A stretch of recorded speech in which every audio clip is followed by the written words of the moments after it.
के संकल्प चले हैं या एक के प्रति संकल्प चले, अनौकिक के प्रति संकल्प चले हैं?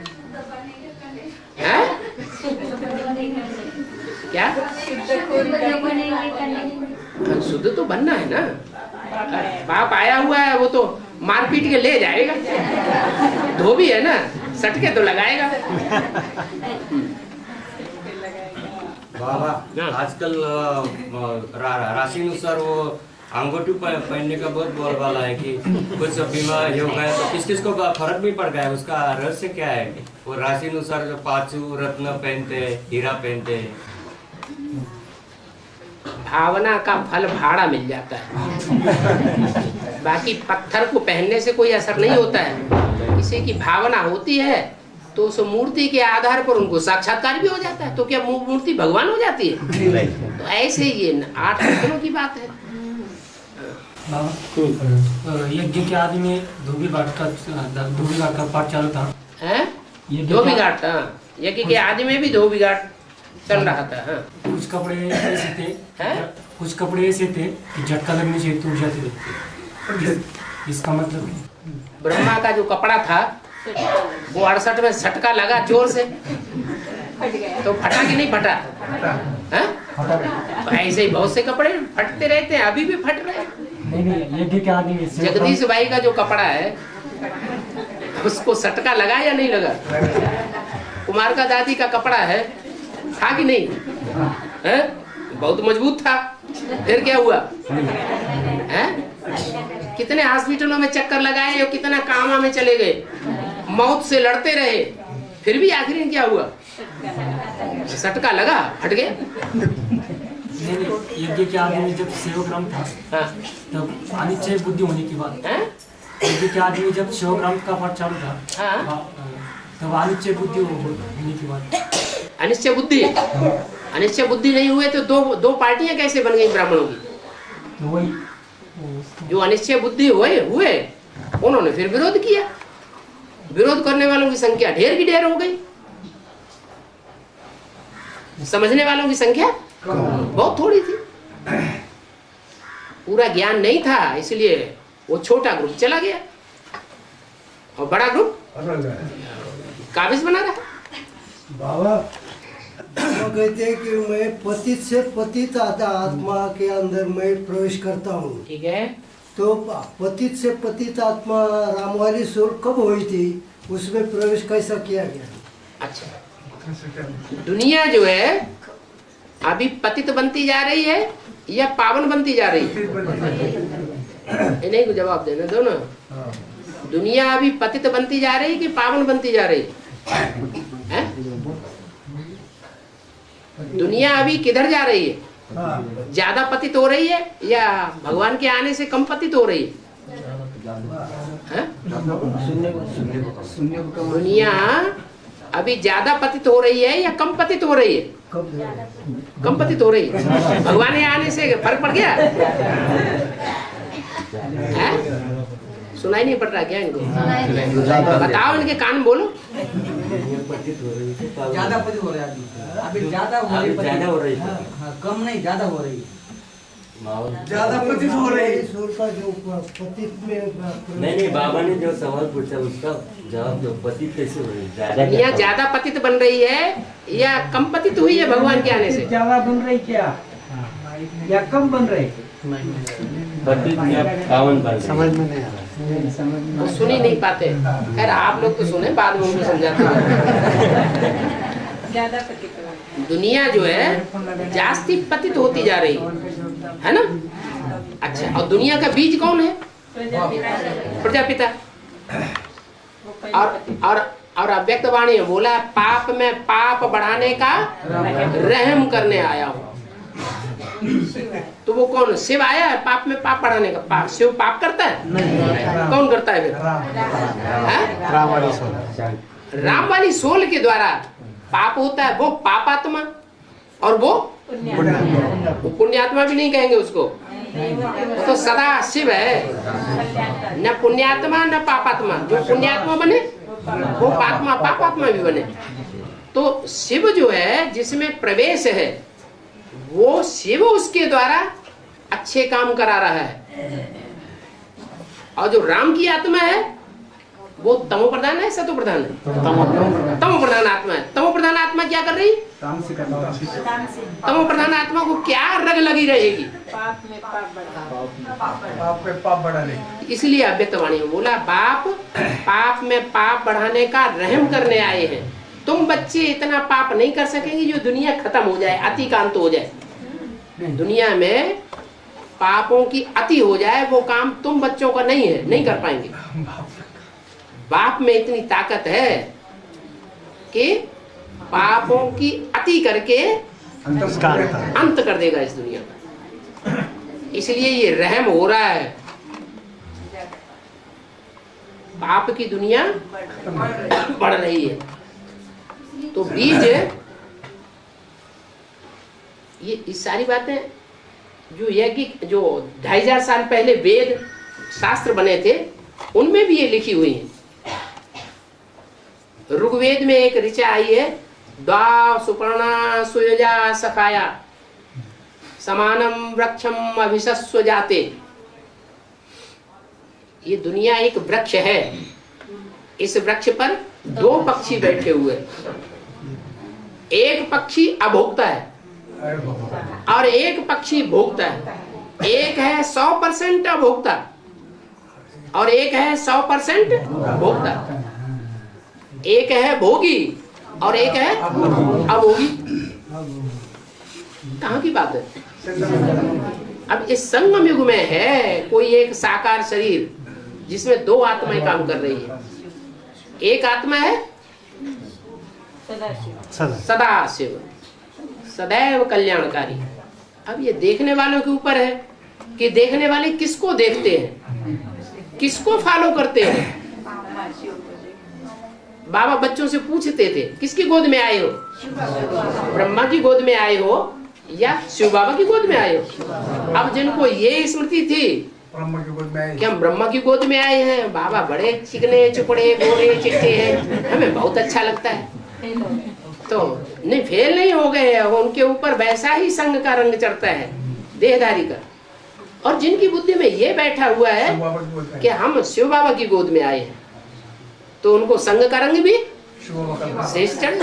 इसलिए भावना फल देती है, अपनी भावना अपने को फल देती है। ये ज्ञान है। ज्ञान के आधार पर जिन्होंने पहचान लिया कि पति तन में कौन आया हुआ, पावन आया हुआ, तो किसको देखना चाहिए? हमें लेना देना किससे है? हाँ। लेकिन बाबा मैं चल रहा जब बाबा का पतितन में आया शिव, लेकिन वो तो पूरा पावन बन गया ना अभी। शिव के शंकर नक्षत्र पावन बन गया ना अभी पूरा। तो नहीं आना चाहिए भगवान से? अभी तो पूरा बन गया ना। अभी तो पूरा पावन बन गया ना। और पूरा पावन बन गया तो भाग जाना चाहिए शिव को। नहीं, जब तक ये सृष्टि चलती रहे, जब तक ये सृष्टि चलती रहे। क्यों करेगा बाबा? पति तन में आता है या पावन तन में आता हूँ? बड़े से बड़े कामी कांटे में आता है या बड़े से बड़े फूल में आता है? ये बड़े नाम ही है बड़े से बड़ा कांटा और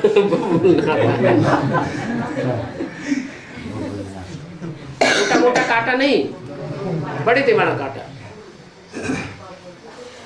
फिर तो इस भाई ने जो प्रश्न किया वो प्रश्न समझे? क्या प्रश्न किया?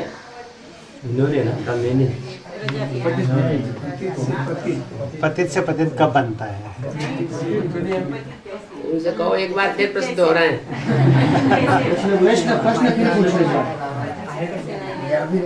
अरे वही प्रश्न बताओ। मैंने ये पूछा था कि बाबा कहते हैं कि मैं पतित से पतित आत्माओं में प्रवेश करता हूँ। आत्माओं नहीं, पतित से पतित तन में प्रवेश करता हूँ। तन में पावन बनाने के लिए, पावन बनाने के लिए बड़े से बड़े कामी कांटे में प्रवेश करता हूँ, उसको बड़े से बड़ा फूल बनाने के लिए। आत्मा में प्रवेश नहीं करती, तन में प्रवेश करती। वो आत्मा उसी तन में होती है। जो दुनिया की सबसे पतित आत्मा है, जो तुलसीदास ने भी लिखा है, मैं पतितन को राजा। तुलसीदास जी की ये फीलिंग आई अपने अपने कर्म करते हैं ना, तो कर्मों से फीलिंग तो आती है, हैं? तो उनको ये फीलिंग आती थी क्या, मैं पतितन को राजा, दुनिया में सब पतित हैं, उनका राजा कौन है, मैं राजा हूँ। वो बाबा कहते हैं, तो वही पार्ट प्रजापिता का होगा। बिल्कुल।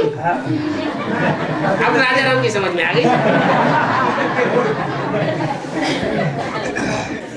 मूली में ये पॉइंट आया ना, नई दुनिया मेरी है तो पुरानी दुनिया भी देखो।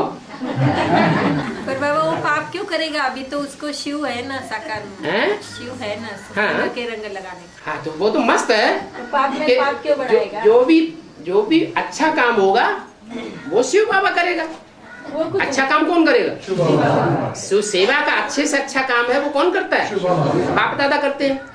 तो उसका उजूरा किसको मिलेगा, तनधारी को मिलेगा, तनधारी को मिलेगा, या शिव को मिलेगा, या कृष्ण को मिलेगा, तनधारी को मिलेगा। तो फिर पाप में पाप क्यों बढ़ाएगा, क्यों बढ़ाएंगे? वो खुद की आत्मा की बात है, खुद में पाप बढ़ा रहा है। जो खुद की आत्मा है वो महापापी है, और जो प्रवेश करने वाली आत्माएं हैं सुप्रीम सोल और कृष्ण वो सेवा का काम करा रही है। हाँ क्या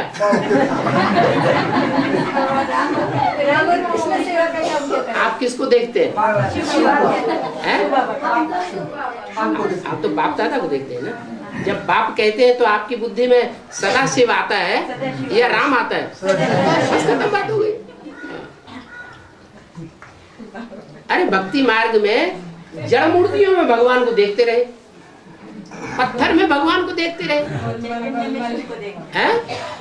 यहाँ पत्थर की मूर्ति नहीं है, नहीं है तो चैतन्य, लेकिन कलयुग में आकर के पत्थर का लिंग क्यों बनाते हैं, कोई बात है जरूर ऐसी, क्या कोई बात ऐसी जरूर है जिस बात में वो पत्थर बुद्धि है। राम बलिया पापों में पाप बढ़ाने का काम करता है बस। क्यों करेगा बाबा वो, क्यों करेगा? बच्चे कर ही नहीं पा रहे, विनाश करने के लिए, विनाश करने के लिए। हाँ दुनिया जो है, जो इतनी दुखदाई दुनिया है, हाँ उसमें अति लाने का काम जो है वो बच्चों का काम नहीं है, बच्चे नहीं कर पाएंगे, ये बाप का ही काम। बच्चे समझते हैं हम भिखारी हैं बाप कहता है बच्चे तुम्हारा खत्म करेगा ना, विकारों को खत्म करेगा ना। अरे खत्म करने वाला ऊपर वाला है या नीचे वाला है, खत्म करने वाला कौन है, शिव बाबा। तो ऊपर वाला भी नीचे वाले में है ना। हाँ है, लेकिन हम किसको देखते हैं बाबा, जब बोलते आप ऊपर वाला नीचे वाला है, कर्म अपन को खत्म करता है ना, अपना कर्म वो। हाँ तो ऊपर वाले के ऊपर कैसे अपन अभी आत्माएं दो हैं, एक भोगने वाली और एक है अभोक्ता। तो जो दुख भोगने वाली है, वो दुख की फीलिंग किसको आती होगी, वाली आत्मा दुख भोगे। सुख भी अगर भोगे तो वो सुख भी अभी स्वर्ग के सुख भोगेगा या नरक के सुख भोगेगा। अभी इस समय राम वाली आत्मा अगर सुख भी भोगती होगी तो स्वर्ग के सुख भोगती होगी या नरक के सुख भोगती होगी।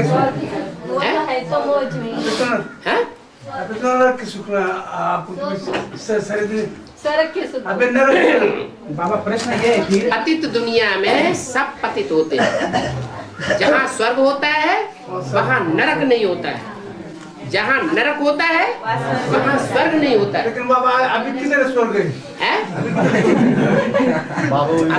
अभी आत्मा में स्वर्ग हो सकता है।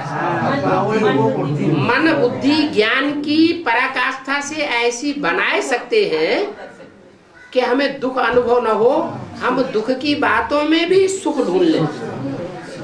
जेल में पड़े हुए हों तो भी मन भी अनुभव करे कि हम जितने सुखी हैं इस दुनिया में इतना कोई नहीं। और जो संगी साथी हैं, साथ में रहने वाले जेली, वो भी अनुभव करे, हरी कुछ बात है जरूर। ये इतना सुख प्रसन्न रहता है, इतने उमंग उत्साह में रहता है, ये क्या चक्कर है?